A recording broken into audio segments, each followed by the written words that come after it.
We can also say that visualization is an imagined illusion, but surprisingly, this illusion will materialize in the real world in the near future, becoming a real environment. Here are two examples. In 1980, when I was studying at the Zhangjiago Geological Technical School in Hebei, one Sunday evening, I sat by the railway tracks behind the school, looking at the smoking village. Suddenly, I envisioned a scene where I was teaching at a high school not far from a small town. The school had assigned me a two-room house with a fenced yard where I had grown vegetables like eggplants, tomatoes, cucumbers, beans, and peppers, and raised a few chickens. This vision appeared only once and then disappeared.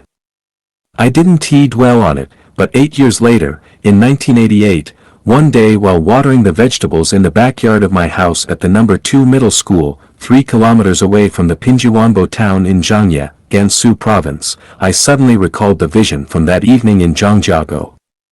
Upon comparison, the imagined scenario and the reality matched almost perfectly, as I was also raising a few chickens and had a fenced yard.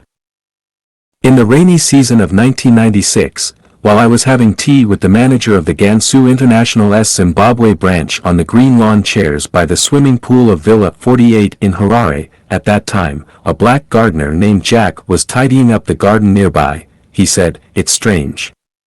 8 years ago, when I was a teacher at a normal school, one day I imagined this scene. I had a villa in some African country with green lawns and a swimming pool. After swimming, I sat under a sun umbrella, and a black servant in a white coat served me tea. Tea today seemed exactly like my imagination." My reaction was one of astonishment. Recalling my own fulfilled mental imagery, I realized that such phenomena are not accidental. I thought back to when I was 7 or 8 years old, enjoying standing at the edge of the fields at dusk, watching the beautiful sunset and imagining traveling to the farthest place where the sun sets, a place of perpetual spring, bird songs, and flowers, like a fairyland. 30 years later, I indeed came to Zimbabwe, the farthest west from my hometown, Yongjing County by the Yellow River. I've lived in a villa for several years, with green lawns in the front and back, and every morning I can see and hear a variety of birds catching insects and singing in the yard. The environment here is beautiful, the climate pleasant, with flowers blooming all year round. At Forest Road 10, where I lived, the yard had 64 different tree species, clearly turning my imagination into reality. Another example is when my child was in junior high, I told him to often consciously and unconsciously visualize himself attending university in the United States. 6 years later, he indeed got admitted to a university in the US with excellent grades. The transition from unconscious to conscious visualization was facilitated by the Bible. One early morning in 1996, while driving from Harare to Mutare at 3:30 a.m., I fell asleep at the wheel while driving at a speed of 165 kilometers per hour. When I woke up, I found that the car had collided with a large concrete milestone. The car was damaged, but I was unscathed.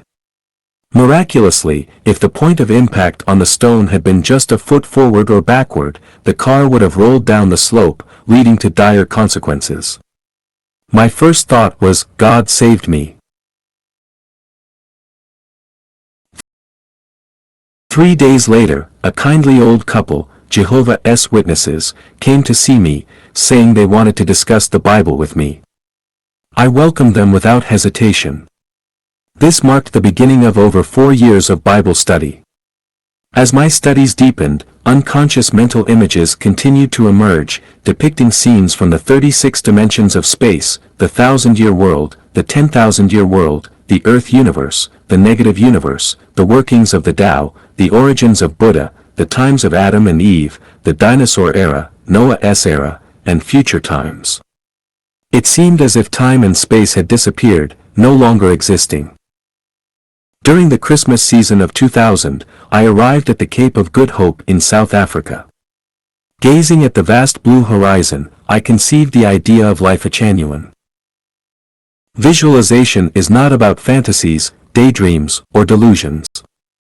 It is a realistic mental image that emerges naturally when you are in a serene, harmonious atmosphere, free from material desires.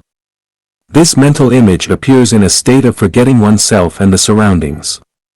It will not appear when you are busy, worried, tired, or full of desires.